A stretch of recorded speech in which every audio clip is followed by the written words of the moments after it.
Thank you, Greg, for that warm welcome. And he was sure to get that preemptive strike about my golf game out early, which he knows what's coming, because I got the great fortune of being paired with Greg in the Regions golf tournament, and I did hit a good drive, probably my best drive I've hit in 5 years off the tee box. Closed my eyes and swung hard, but he went on to make 5 pars himself.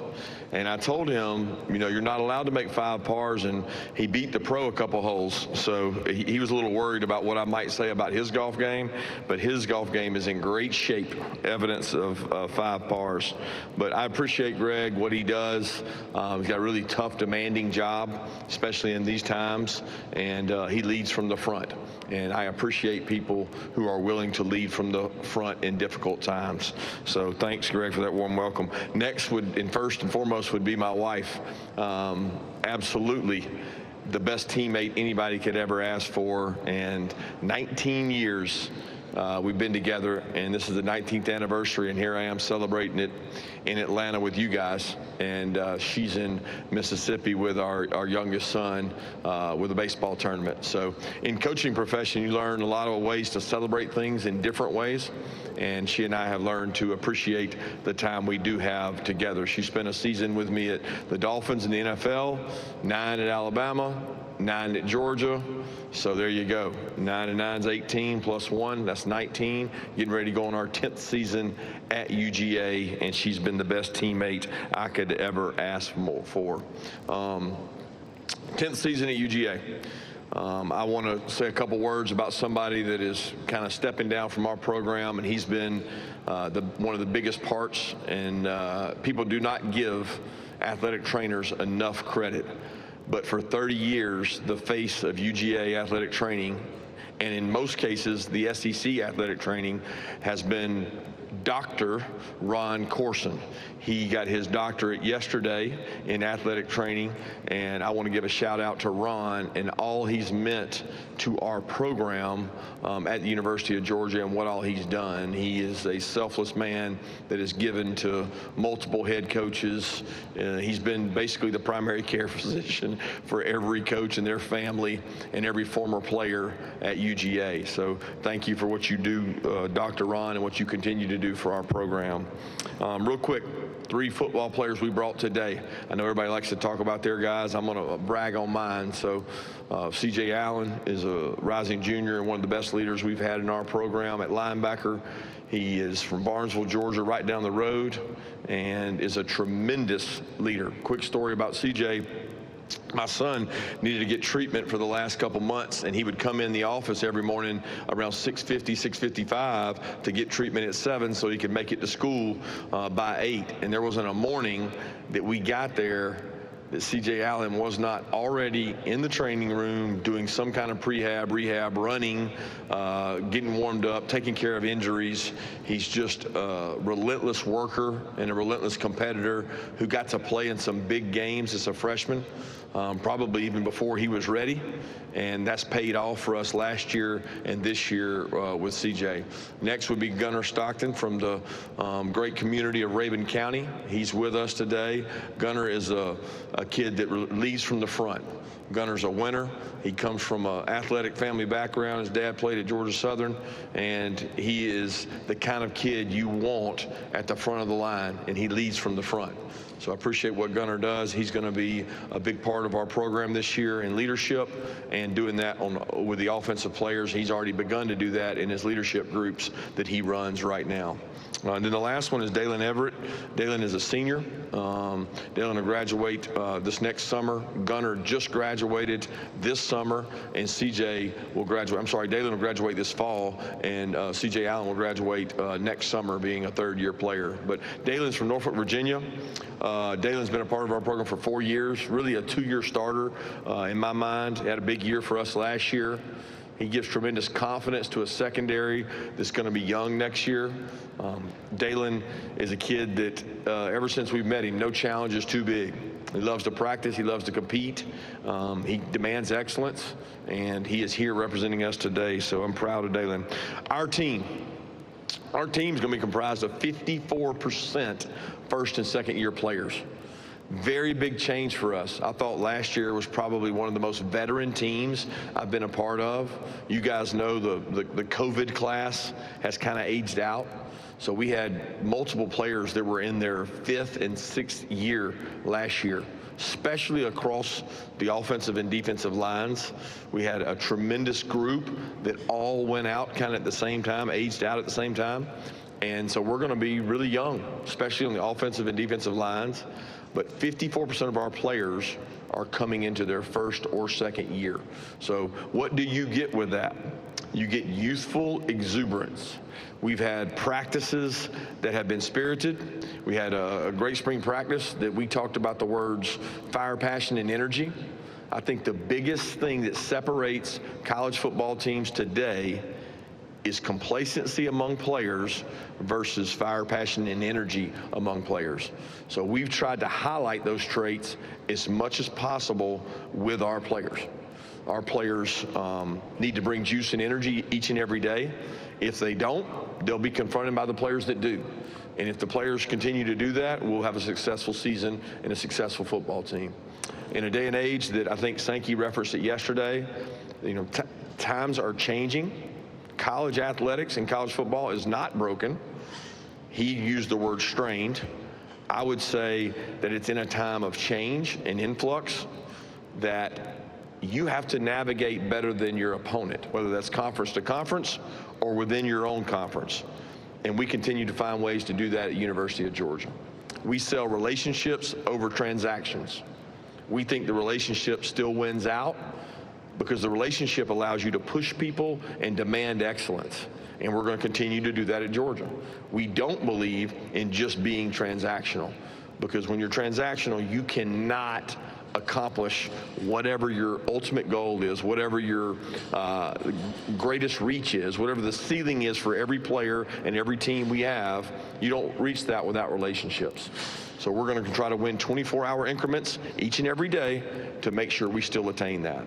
A great example of what I think about in college athletics, I wanted to share. Leland in our sports information department has a young lady that just won a national championship with our track team.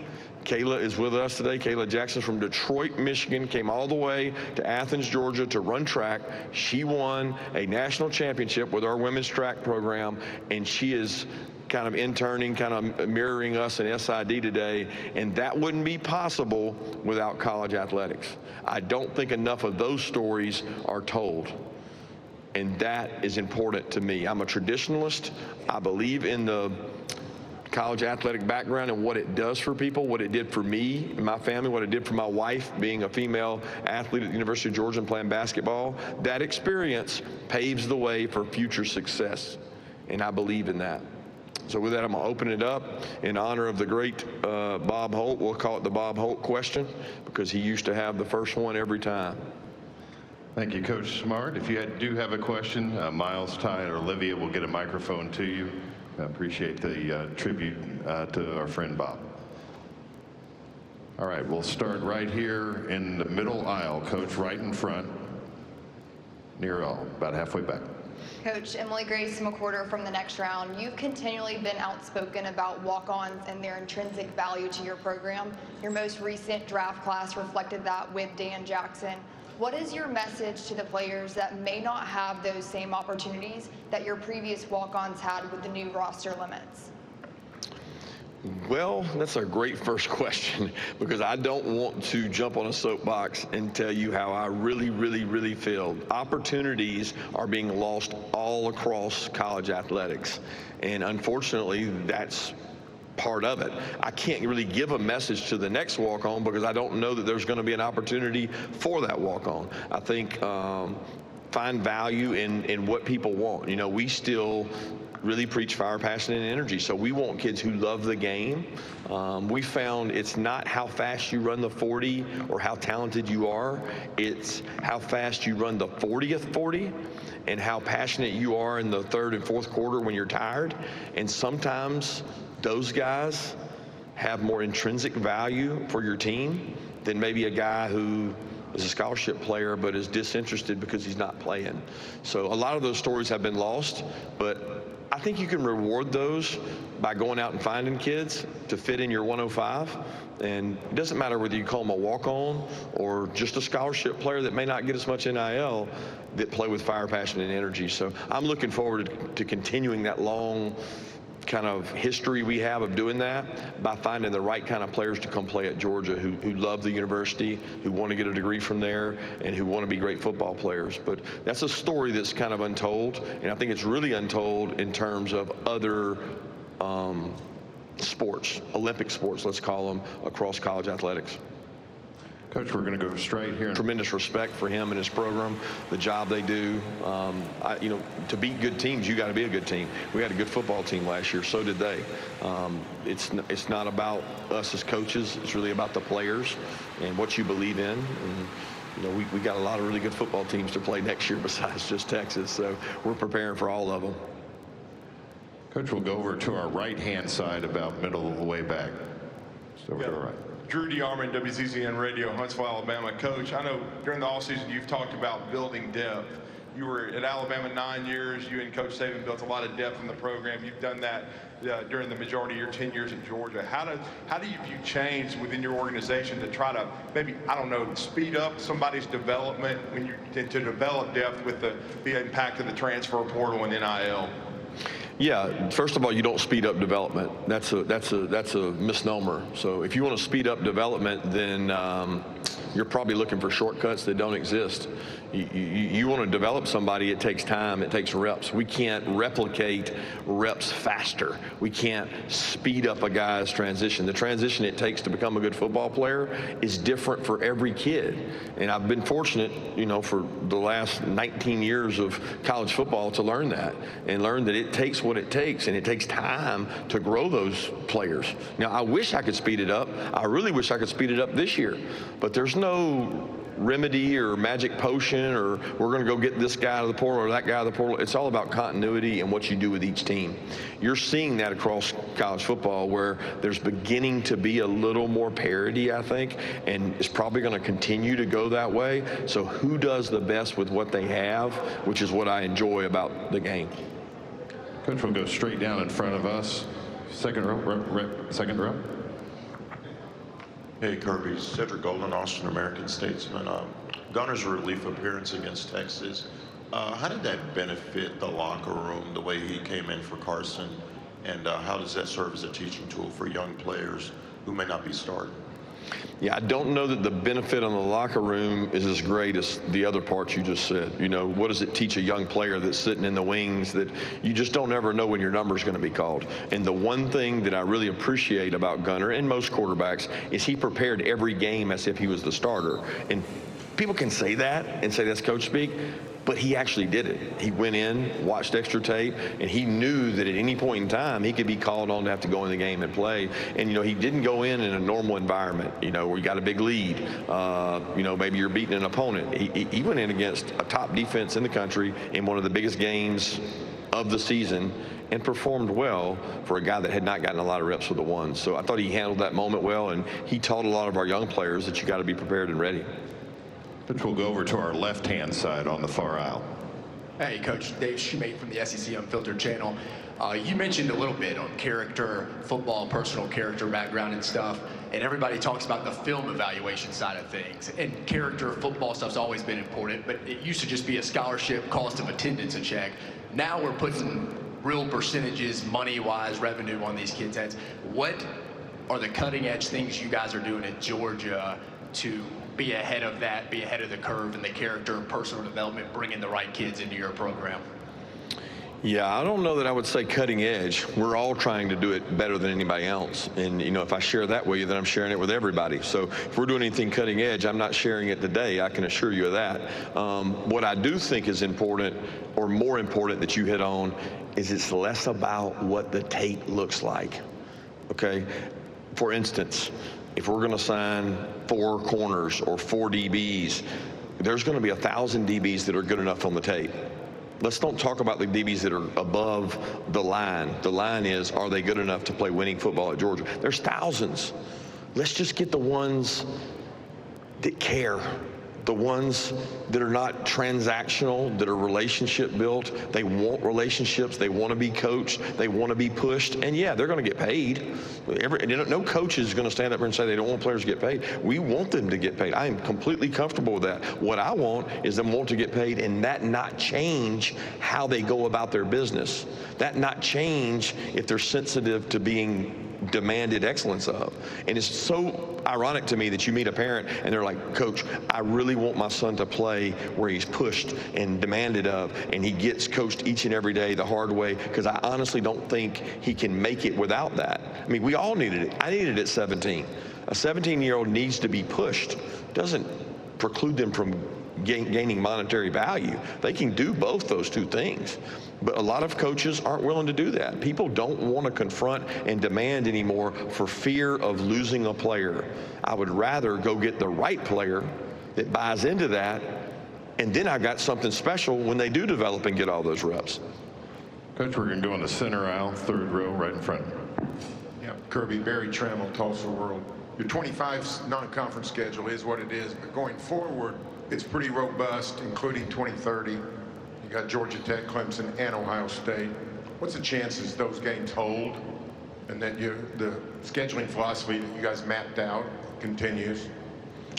Really no clue what the chances are. That's, it's one of those things that I can only speculate on. I love big out-of-conference games. I love opportunities to play teams on a big stage, to open with big games. Everybody talks about it. I think that's where we're headed, you know what I mean? To have that kind of schedule where you get to play out-of-conference and you play other, the A4s. I love those kind of games because our kids get up for them, I think the bigger decision is how many teams are going to be in the playoff. How do we go about selecting those playoffs? You're going to motivate more teams to play schedules like that with a fix in the way we go about selecting the teams. Pillars of the Georgia football program, actual added pillars to the foundation. Can you name a few players, specific players that have exhibited it thus far, and why add it in this particular offseason? Well, it's hard for me to pick one or two players. I actually want them to compete to separate themselves as guys that have fire, passion, and energy. We've picked a few. I don't really choose to share them publicly today because that could change as soon as tomorrow. Who's working out the hardest, who's leading, and who's pushing. But why is it important to identify it now? Because the culture in college football is slowly changing. You got to remember, I was part of a 9-year program and a 9-year run that was one of the greatest ever in college football, okay? And now I'm at a place that's doing it right and competing in a really high level. I've seen what it looks like to have fire, passion, and energy, and I've seen guys that were really hungry, and I go back to a Dante Hightower, Rolando McClain, a Julio Jones, a Trent Richardson, a Mark Ingram, all the way to Roquan Smith, to Nolan Smith, to Jordan Davis, to George Pickens, to Jake Fromm, to guys that played in our program, DeAndre Swift. You know what they had? They had a love for the game and fire, passion, and energy. That's not the same as it used to be.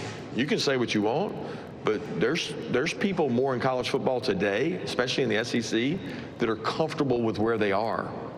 This is a pretty good life. I'm earning $200K a year. I'm very comfortable. And you don't reach your goals being comfortable. You don't attain great success. None of those people I mentioned before were ever comfortable. They were aiming at something. They had a goal. They wanted to go achieve it. What you see now is like, where's the drive and energy and enthusiasm? Well, we want people that have it. We're going to seek it. We're going to try to go find it. And if we can just do that 1% better than everybody else, it gives us an opportunity to be ahead. Coach, we're going to go right in front of me, front row. Eric Henry, 24/7 Sports. Kirby, just curious, Texas has got a lot of attention entering this season, and you talk about how underclassmen heavy your program is. Do you sense a level of eagerness from the underclassmen to go prove that, hey, we can be just as good as the Georgia teams of the past, and quite frankly, we beat Texas twice last year?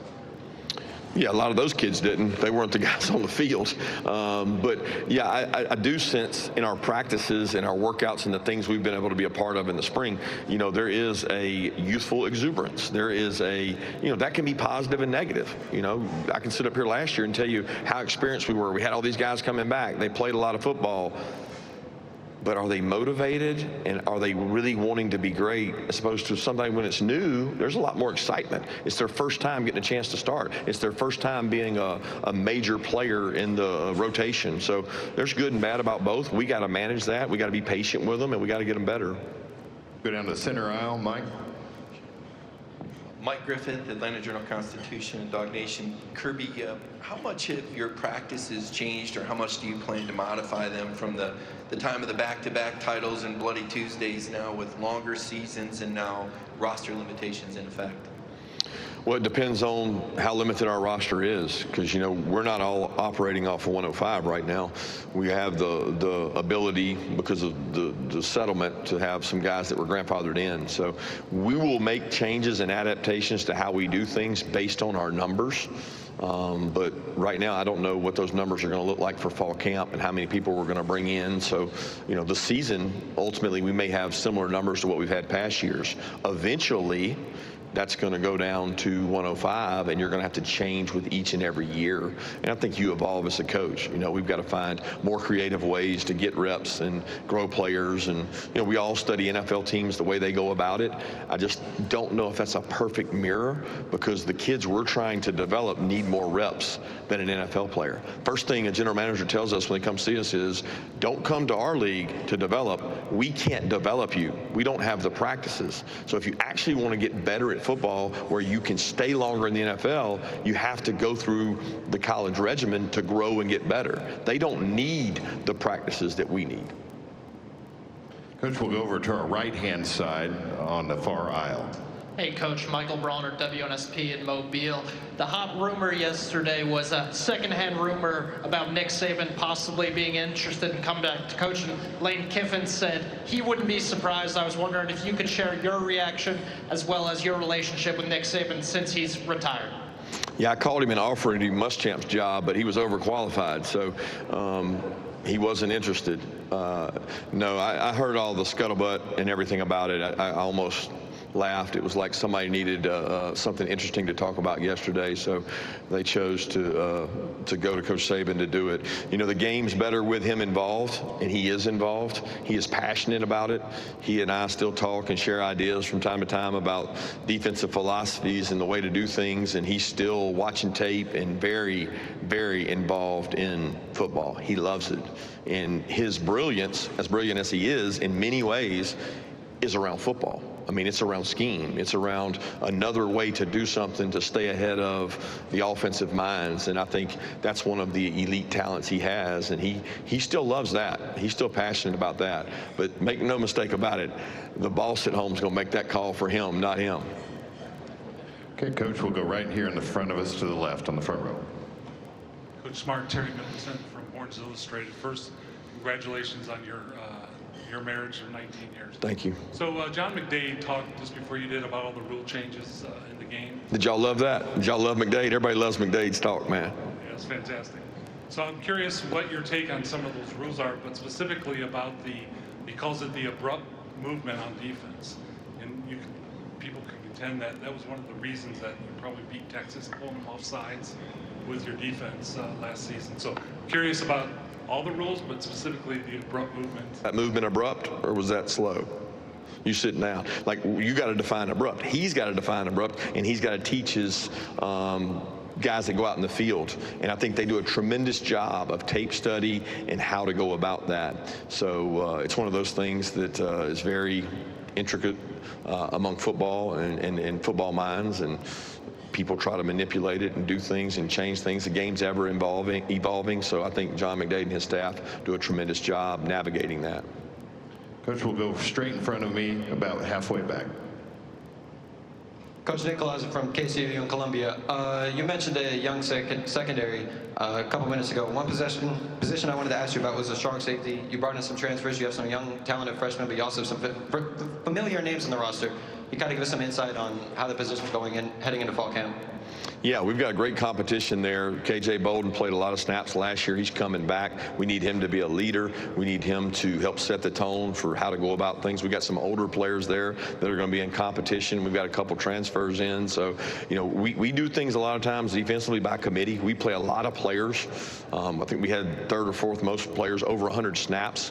So if you come to Georgia, you expect to play. We want to give you an opportunity to play, so we get a lot of those guys reps and grow them, and we'll see where we are in fall camp at that position. Okay, we'll take one final question in the section in front of me again, about halfway back. Coach Joe Gaither, Alabama Crimson Tide on SI. The last time that Alabama played Georgia in Athens, you were defensive coordinator for the Crimson Tide. What are your thoughts on that game? This coming up year, last year's game was great. What are your thoughts on hosting Alabama this season? It's a great atmosphere, just like we went into last year to play them. A night game on the road. They'll come to our place and play. A tremendous atmosphere. I know a lot of people from Tuscaloosa coming over to the game. Athens, the city of, loves it. We bring a great environment. You know, it's what college football is about. This game is about playing great matchups like that. It's what the fan bases want. It's what the nation wants. It's what college football needs. It's what college football in the SEC is about. You know, Georgia, Alabama at home at our place. I wish it could happen more often. Seems like we've played over there 3 or 4 times since they've come to see us and play. So it's a great opportunity, and look forward to it.